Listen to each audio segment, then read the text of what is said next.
अस्सलाम वालेकुम नाज़रीन, एक नई वीडियो के साथ मैं हूं आपका मेज़बान रज़ा अब्बास। गवर्नमेंट ऑफ पाकिस्तान की जानिब से ये खबर दे दी गई है कि क्या पाक भारत कशीदगी के दौरान इसराइली एहलकार भारत के अंदर मौजूद थे, क्या वो तमाम चीज़ों को कमांड कर रहे थे। इससे मुतल्लिक जो सवालात भिजवाए गए थे गवर्नमेंट ऑफ पाकिस्तान को, उसका जवाब आ गया है। और इसके साथ साथ J-35A से मुतल्लिक भी आपको ख़बर देनी है। गिलगित बल्तिस्तान के आसमानों में बड़ी आप कहें कि तवील और रोज़ाना की बुनियाद के ऊपर मशक़ें भी इस वक्त पाकिस्तान के फ़ाइटर जेट की जारी सारी हैं। क्यों जारी हैं, क्या दोबारा से कशीदगी के असरात हैं, इसके ऊपर आज के इस व्लॉग में हम बात करेंगे।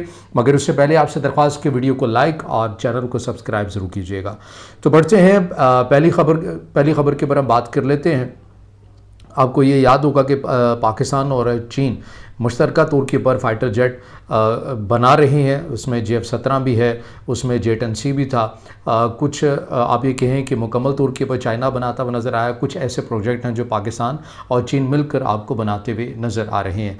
J-35A जिसका मुकाबला आप ये कह सकते हैं, अगर आपने कंपैरिजन करना है तो वो अमेरिका के F-35 जदीद तरीन फ़ाइटर जेट है, जिनसे मुतल्लिक ये कहा जाता है कि वो दुनिया में अब तक के सबसे ज़्यादा एक्सपेंसिव और सबसे ज़्यादा मौसर जो फ़ाइटर जेट हैं वो समझे जाते हैं। अब चूँकि पाक भारत कशीदगी हुई और उसमें जो जिस तरह से पाकिस्तान की जानिब से रफ़ाल को गिराया गया, फ्रांस टेक्नोलॉजी को गिराया गया, या मैं ये कहूँ कि नेटो टेक्नोलॉजी को गिराया गया, तो उसके बाद से अमेरिका के अंदर, मगरबी ममालिक के अंदर एक इबहम, कन्फ्यूजन, तो एक हिचकिचाहट आप कह लें, खौफ कह लें, वो मुब्तला तो हो गया कि आखिर ये कैसे हो गया कि हमारी टेक्नोलॉजी को चीन की टेक्नोलॉजी ने गिरा दिया। बहरहाल उसके बाद अब ये खबरें सामने आ रही हैं कि भारत ने अब बड़ी तेज़ी के साथ इस मामले के ऊपर सोचना शुरू कर दिया है कि वो अमेरिका से जदीद तरीन फ़ाइटर जेट F-35 ख़रीदेगा। आपको याद होगा कि ये वही फ़ाइटर जेट हैं जब मोदी विज़िट कर रहे थे अमेरिका के, तो डोनाल्ड ट्रंप ने, जो कि अमेरिकी सदर हैं, उन्होंने कहा था कि हम ये ख्वाहिश का इजहार करते हैं कि हमसे F-35 भारत लेगा। अब इसके अंदर एक और चीज़ जो थी, जो इंडियन मीडिया के अंदर जो कुछ ज़िम्मेदारान सहाफ़ी हैं उन्होंने रिपोर्ट किया, और बाकी आप कहें कि मगरबी जो मीडिया है, F-35 जो फ़ाइटर जेट है अमेरिका का, ये इंतहाई महंगा है। और इसके अंदर ख़ुद से आवाज़ें, अंदर अमेरिका से आवाज़ें आती हैं कि ये उस हद तक मौसर भी नहीं है। इससे बेहतर था कि कोई और फाइटर जेट बनाया जाए, इसके ऊपर इतना ख़र्चा किया गया, लेकिन ये उस तरह कारगर नहीं है। और ये बात भारत के ख़ुद मीडिया के अंदर रविश कुमार जैसे सहाफ़ियों ने भी उठाई कि अमेरिका आपको ज़बरदस्ती इतनी महंगी चीज़ बेच रहा है, जबकि वो ख़ुद भी जानता है और उसके अपने ही लोग, यानी कि एलोन मस्क, जो कि इस अमेरिकी सदर डोनाल्ड ट्रंप के बड़े एक ख़ास हमायती भी हैं और उनका राइट हैंड समझे जाते हैं, उन्होंने इस फाइटर जेट के ऊपर खासी तनकीद की हुई है कि ये एक बेकार जहाज़ है। तो उसके बिना के ऊपर अब भारत के अंदर ये बातें तो हो रही थी कि वह F-35 खरीदेगा, लेकिन बहरहाल अब ये मामला किसी हद तक थमा, लेकिन अब दोबारा से शुरू हो गया है कि हमने F-35 लेना है। अब इसी दौरान पाक भारत कशीदगी के दौरान चीन की जानिब से जो J-35A हैं, जो इंतहाई 5th जनरेशन, जिसकी खसूसियात ये हैं कि वो दुनिया के किसी रडार उसको कोई डिटेक्ट नहीं कर सकता, ऐसा एक फ़ाइटर जेट जिसमें जदीद किस्म के सेंसर्स लगे हुए हैं, वो पाकिस्तान को मिलने थे 2026 में।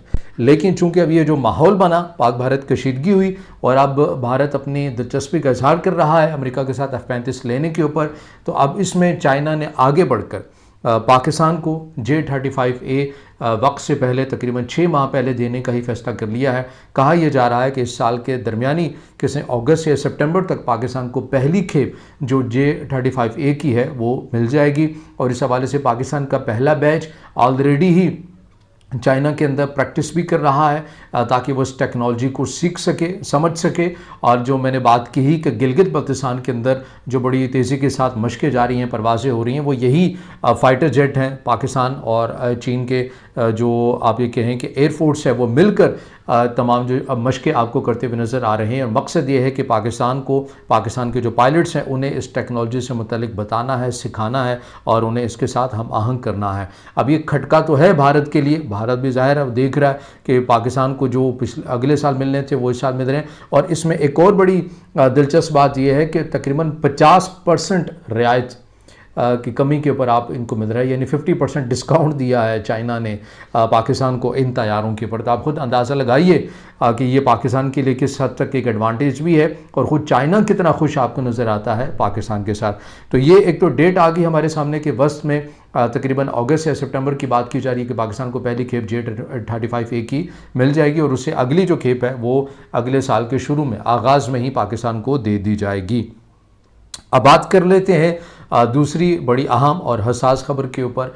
आपको मालूम है कि ये पैटर्न जैसे मोदी सरकार का है, वैसे ही पैटर्न आपको नेतन्याहू का भी नज़र आता है कि इस तरह ममालिक के ऊपर कब्ज़ा करना है, वहाँ पर अपनी बरतरी को साबित करने के लिए बैक टू बैक उनके ऊपर हमले करना है। तो जो पैटर्न हमें भारत का भी नज़र आया इस जंग के अंदर कि एक तरफ ये पहले कहा कि हमने ऑपरेशन सिंदूर किया है और हमने अपने मुमकिन अहदाफ को हासिल कर लिया है बच्चों को शहीद करके, लेकिन भारत नहीं कहा। फिर उसके बाद ये भी कहा कि अब हमने कोई जहारियत नहीं करनी है, अब हमने कोई इक़दाम नहीं करना, मगर उसके बावजूद मिसाइल भेजे गए, मगर उसके बावजूद ड्रोन से अटैक पाकिस्तान के ऊपर किए गए। तो आपको ये पैटर्न तो वही नज़र आ रहा था जो कि इसराइल का आपको नज़र आता है। तो उस वक्त भी ये बातें हो रही थी कि क्या ऐसा तो नहीं है कि इस तमाम सूरत हाल को इसराइली एहलकार ख़ुद ही लीड कर रहे हैं। इससे हवाले से वज़ीर-ए-आज़म पाकिस्तान की हाल ही में इसका मेन से मीडिया के अंदर उस तरह से जिक्र नहीं किया गया, सिवाय एक या दो ऐसे सहाफ़ियों के जिन्होंने उसको कोट किया है। वज़ीर-ए-आज़म पाकिस्तान ने पाकिस्तान के नामवर सहाफ़ियों से जब ये गुफ्तगू की और उन सहाफ़ियों की जानिब से ये सवाल पूछा गया कि जी ये कुछ इत्तलात आ रही थी कि पाक भारत कशीदगी के दौरान इसराइली एहलकार जो उनकी फ़ोर्सेस के एहलकार हैं वो भारत में मौजूद थे, तो इस खबर में कितनी सदाकत है। तो वज़ीर-ए-आज़म पाकिस्तान ने इस खबर की तरदीद नहीं की। उनका ये कहना था कि जी हाँ, हमारे पास ऐसी मालूमात थी कि इसराइली एहलकार तमाम चीज़ों को बैठकर ऑपरेट कर रहे थे और वो इंडियन फोर्स के साथ मिलकर तमाम चीज़ों को प्लान करते हुए आपको नज़र आ रहे थे। तो अब ये देखिए कि आप एक तरफ, बेशक मैं इससे पहले भी कहा था कि आप बेशक ट्रंप की स्टेटमेंट के ऊपर जितने मर्ज़ी खुश हो जाएं, आपको ये भी मालूम है कि अमेरिका और इसराइल का ताल्लुक़ कैसा है। आपको ये भी मालूम है कि अमेरिका ने ऐलान कर रखा है कि इस खत्ते में अगर उनका कोई पार्टनर है तो वो भारत है। तो इसलिए ये वक्ती दौर के ऊपर जो ट्रंप पाकिस्तान को दिलासे दे रहे हैं, पाकिस्तान के हक़ में ऐसी स्टेटमेंट दे रहे हैं, तो इसके पसे पर्दा बहुत सारी कहानियाँ हैं जो छुपी हुई हैं या फिर छुपाई जा रही हैं। तो अब आप यहीं से अंदाज़ा लगा लीजिए कि पाक भारत कशीदगी में इसराइली एहलकार वहाँ पर आके बैठे हुए थे। तो आप ये कह सकते हैं जैसे पूरी दुनिया के अंदर ये बातें हो रही हैं ना कि भारत का मुकाबला चीन के साथ नहीं था, पाकिस्तान के साथ नहीं था, बल्कि चीन के साथ था। अब इसी तरह आप ये भी कह सकते हैं कि पाकिस्तान का मुकाबला भारत के साथ नहीं था, पाकिस्तान का मुकाबला इसराइल के साथ था, क्योंकि इसराइल जो है उनके एहलकार इन तमाम चीज़ों को ऑपरेट करते हुए नज़र आ रहे थे। और ये किसी सहाफ़ी की ख़ुद की खबर नहीं है, यहाँ की ज़राए के हवाले से गर्दिश नहीं कर रही, बल्कि वज़ीर-ए-आज़म पाकिस्तान ने इस बात की तस्दीक की है कि जी हाँ, हमारे पास ऐसी मालूमात थी कि इसराइली जो सिक्योरिटी एहलकार हैं वो ऑपरेशन को लीड कर रहे थे इंडिया में बैठकर, वही तमाम चीज़ों की मनसूबाबंदी भी कर रहे थे और वो साथ साथ भारत की जो फोर्स है उसे गाइड भी कर रहे थे। तो अब आप ये अंदाज़ा लगाइए कि पाकिस्तान जिसका बरह रास्त उस तरह से मसला नहीं है, लेकिन नज़रियाती तौर पर इख्तिलाफ इसराइल के साथ ज़रूर मौजूद है, लेकिन इसराइल को किस हद तक खटका है पाकिस्तान का, पाकिस्तान के वजूद का, पाकिस्तानी रियासत का, तो आप इन तमाम चीज़ों से अंदाज़ा भी लगा सकते हैं। तो ये अब तक की अपडेट है। ये दो बड़ी अहम खबरें आई थी जो हमने ज़रूरी समझा कि आपके सामने शेयर करें। अगर आप समझते हैं कि वीडियो आपके लिए मुफीद है तो फिर इसे ज़रूर लाइक भी कीजिएगा, कमेंट्स में ज़ाहिर ख्याल कीजिएगा और चैनल को सब्सक्राइब ज़रूर कीजिएगा।